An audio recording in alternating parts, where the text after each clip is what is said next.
Olá, pessoal, tudo bem? Eu sou a professora Carla Giuliani, sou psicóloga, sou psicodramatista, sou doutora em saúde coletiva e hoje eu venho conversar com vocês um pouquinho sobre atendimentos não presenciais.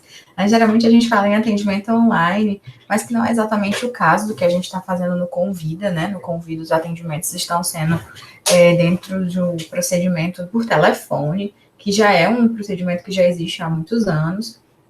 Então, eu chamei essa aula de atendimentos não presenciais, tá bom? O que a gente vai conversar, o que eu trouxe para conversar com vocês hoje?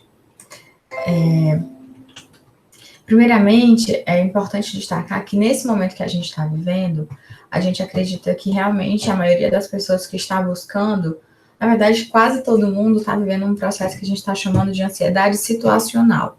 Por que ansiedade situacional, né? A ansiedade, ela se dá dentro de um processo em que os sujeitos, eles ficam pensando dentro de um problema em qual eles não têm como resolver, e esse pensamento, ele é insistente, ele é repetitivo, ele vai trazer uma série de prejuízos, e é um pouco do que está acontecendo, né? Embora nesse momento que a gente está gravando a aula, estou gravando essa aula no final de julho, a situação aqui em Fortaleza já esteja um pouco mais tranquila, existe uma série de outras questões que todas vão remeter à ansiedade, né? Como o medo de adoecer, como o medo de ainda perder alguém querido, as questões relativas ao fato de nós termos ficado, né, esses 3 meses nesse processo de quarentena.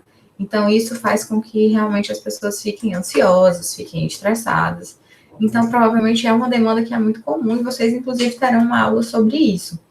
Mas, embora essa ansiedade situacional seja o mote de muitos diálogos, vocês vão observar com o tempo, ou já devem ter observado, que não necessariamente esse a queixa principal das pessoas que vão buscar o Convida, né? Então, assim, existe sim uma ansiedade situacional, existe sim uma busca por essa temática, esse acolhimento, inclusive o nome do projeto está relacionado a isso, ele precisa ser feito, mas não necessariamente o atendimento ele vai ter essa característica tão proeminente da ansiedade. Sempre, independente de qual modelo terapêutico você estiver fazendo seu atendimento, seja ele presencial, dentro da modalidade online, né, que a gente tem a modalidade online, eu vou chamar de ao vivo, que você está presencialmente, seja por telefone, ou seja via esses aplicativos, existe também uma modalidade no qual você pode trocar e-mails, no qual você pode trocar SMS, independente de qual seja o modelo de atendimento, ambos já foram aprovados pelo Conselho Federal de Psicologia, é essencial que o paciente ele saiba exatamente qual modelo ele está inserido, é essencial que o paciente saiba, eu estou até chamando de usuário nessa aula, que o usuário saiba, né, como é que funciona esse projeto, que o usuário saiba como é que funciona esses atendimentos, quais são os limites, quais são as regras. No caso do Convida, em especial, é importante que fique claro para o paciente, para o usuário, né, que o Convida ele não é um processo terapêutico, ele é um processo de acolhimento. Então, essas pessoas podem vir a procurar mais de uma vez, porém não é possível fazer agendamento e também não é possível garantir um segmento de tratamento, haja vista que os profissionais são voluntários. Então, é importante que você explique que isso é um acolhimento, que os atendimentos têm em média de 30 minutos, né, que obviamente que em alguns casos acaba se estendendo um pouco mais devido à demanda, algumas pessoas chegam realmente com demandas muito sérias, muito graves. Isso acontece também no consultório presencial, isso não é uma particularidade do Convida, isso não é uma particularidade desse modelo online, né, ou desse modelo virtual, e são coisas que realmente acontecem em qualquer modelo de atendimento, um paciente precisa um pouco mais de tempo. Mas é muito importante que as regras fiquem claras, e é muito importante que o profissional consiga apresentar tudo isso de forma clara, objetiva. Então, nesse primeiro contato, é extremamente relevante que o profissional explique, né, o que é o acolhimento, qual é a ideia do acolhimento, é ser um momento em que esse sujeito pode trazer suas dificuldades, pode trazer suas dores, em que ele vai ser ouvido, e se for necessário, ele será encaminhado para algum serviço que possa dar vazão a outras necessidades desse sujeito. Então, esse momento de educacional, que eu chamo, dentro do processo terapêutico, em qualquer que seja o modelo, ele é muito importante. Uma outra coisa importante é a gente falar um pouco sobre a questão das resistências, né? É natural que essa pessoa venha cheia de angústias, venha cheia de medos em relação ao procedimento, como é que funciona, quem é que está me ouvindo, quem é que está aí atrás. Então, quando eu faço esse momento educativo, já é uma forma de eu trabalhar as resistências, né? Quando eu me apresento como profissional da psicologia, registrado no conselho, quando eu me apresento como um profissional que está ali para lhe ouvir. Isso já são formas que a gente tem de trabalhar um pouco essas resistências e, principalmente, abrir para o diálogo, né? Para que ele traga suas dúvidas, que ele traga seus questionamentos. Eu já ouvi de alguns alunos durante a supervisão que algumas pessoas ligaram só para saber como é que funcionava o projeto.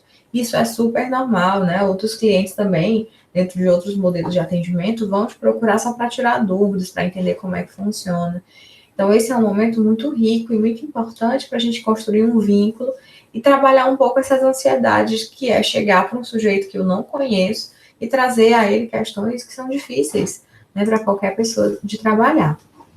Uma outra coisa importante em qualquer aspecto do processo terapêutico é o setting terapêutico.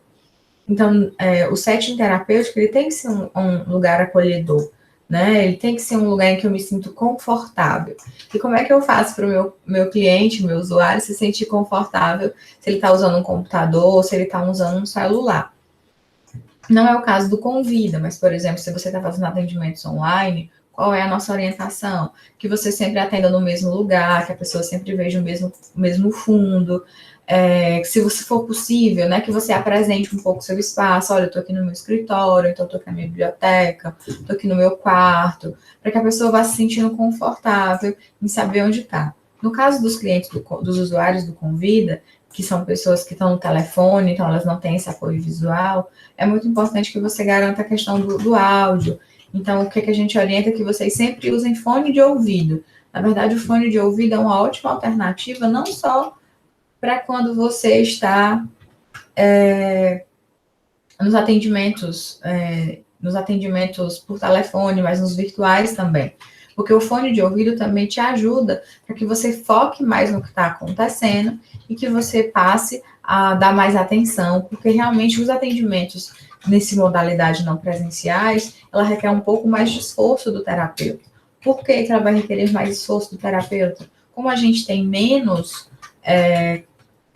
estímulos sensoriais, faz com que a gente acabe realmente tendo mais dificuldade em prestar atenção e se concentrar. Então, realmente, o fone de ouvido é uma ótima alternativa, uma forma de você se desligar um pouco do ambiente. Então, feche janelas, feche portas, cuidado com ventiladores, que às vezes eles são um pouco zoadentos. Então, realmente, essa construção de um setting confortável e agradável, ela é muito importante também no modelo não presencial. Uma outra coisa importante é a questão da segurança e da confidencialidade. Vocês podem estar reparando que a maioria desses slides estão dizendo respeito ainda à questão da psicoeducação. Então, na verdade, é o que a gente pode introduzir aqui para vocês. É muito importante que fique claro para o usuário que esse momento ele é um momento que é do usuário, né, que ele que ele deve se expressar, que ele deve trazer as suas questões e que é sigiloso. O trabalho do psicólogo, ele é respaldado pelo nosso sigilo, então, realmente, a gente não pode, né, expor o cliente, a gente não pode, em raríssimos casos, que inclusive esses casos que vão haver quebra de sigilo, eles precisam passar pelo Conselho Federal de Psicologia, né? Geralmente existe no caso, o conselho local, ele vai fazer uma reunião, ele vai fazer orientações, quando as raríssimos casos em que há quebra de sigilo. Então, é importantíssimo que isso fique claro, para que o sujeito já fique mais tranquilo, já se sinta mais seguro. E no caso dos atendimentos não presenciais, é essencial a gente destacar a segurança das sessões. Então, se você está usando algum tipo de aplicativo, é importante deixar claro que esses aplicativos são criptografados, ou seja, ninguém pode hackear esses aplicativos e gravar a sua sessão. Uma outra coisa importante, que inclusive é você não gravar as sessões. Geralmente, quando você está gravando, como o caso dessa aula aqui, fica no cantinho da tela avisando que eu estou gravando. Então, você pode orientar o seu paciente, né, o seu usuário, de que se você estivesse gravando, ele teria como saber. No caso dos atendimentos por telefone, eu acredito que não tenha como o usuário saber, mas você precisa destacar, né? Que no caso a ligação não será gravada, que ninguém vai ter acesso àquelas informações, que você está sozinho num ambiente fechado, com fone de ouvido. Isso vai trazendo uma certa segurança para o paciente.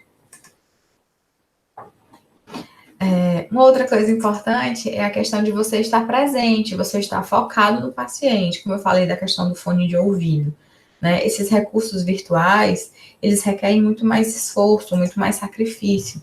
Lembrando que o nosso cérebro, ele precisa da questão da senso-percepção para que, de fato, a gente amplie o foco. E realmente, nesse modelo virtual, é por isso que é tão mais cansativo assistir uma aula virtual, é por isso que requer tanto mais esforço da gente essas aulas, né, esse modelo de atendimento, porque realmente ele é um pouco mais desgastante. Então, é essencial que você esteja lá disponível. Nesse momento de pandemia, o que eu observei que é muito comum que os clientes estão preocupados com você também, então eles sempre perguntam como é que você está. Então, é sempre importante que você sinalize que você está bem, né? Lembrando que aquele é um momento do paciente, que não é um momento para você, o seu momento é na sua supervisão, é na sua terapia, e que você possa deixar, o paciente pergunta porque ele precisa sentir que você está bem para saber se você pode cuidar dele. Então, é muito importante que você esteja lá, que você esteja presente, que você esteja bem. Né? Se você não estiver bem, é importante que você procure o seu processo terapêutico. É essencial que você também procure as supervisões para estar tirando suas dúvidas, inclusive estar dividindo algum tipo de angústia que algum atendimento ou um momento possa estar te causando, tá bom? E uma outra sugestão que eu acho que é bem importante, não é porque o modelo ele é um modelo virtual, né, que ele requer uma certa distância, que a gente não pode estar investindo no movimento do paciente. Então, esse modelo, sim, você pode pedir para as pessoas se movimentarem, né? Você pode convidar o paciente para andar na casa, você pode convidar o paciente para respirar junto com você, você pode estar convidando ele, sim, no momento que você está conversando com você, para ele trazer um pouco do corpo em cena. Obviamente que algumas abordagens vão trabalhar mais essa questão corporal, outras nem tanto. Obviamente você vai respeitar a sua abordagem, a sua formação técnica, mas algumas coisas simples, né, como do tipo, faça uma caminhada, levante um pouco, respire, são coisas simples que podem ajudar aquele sujeito a se centrar novamente, a entrar em contato consigo e a ficar bem naquele momento. Então, é uma coisa simples que pode ser feita sem grandes problemas. Então, gente, essas são só algumas dicas, algumas sugestões. Vocês podem estar tirando maiores dúvidas com a gente na supervisão. Vocês podem também estar lendo os artigos que foram indicados. Eu espero que eu tenha ajudado de alguma forma. Parabéns pela iniciativa e a gente se vê mais. Até mais.